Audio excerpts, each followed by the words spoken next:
Here we go, we're on. Okay. So you can introduce us to your friends here. This is Mom. When we got about 5 or 6 years ago, we got 3 goats. We got this one and 2 other adults. And what breed are they? They're just, I don't know. Okay, right, there's one in here hiding. Yeah, there's one more in there, yeah. Oh, they're And so so anyhow, beautiful. we came in one morning, we had 5. Mom was Wow. pregnant. We didn't know it when we got her. So we had no idea. So she's still there. We lost a couple. But Salt over there is one of the offspring.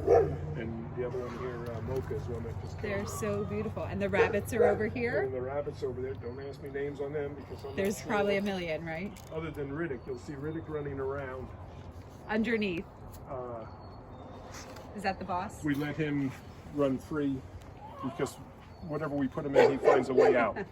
So I think Riddick was a escape artist or something. Aw. That's where Bo got the So name you from just on keep that. them out. So, and he's pretty streetwise. So, So he's okay. yeah, he really is. So, but they're great compost producers. Oh, I'm sure. A couple times a week, this all gets swept up, put it back, and the same with the rabbits. Right, girls? And then the chickens over here. The chickens here, You have some interesting breeds. all mixed up.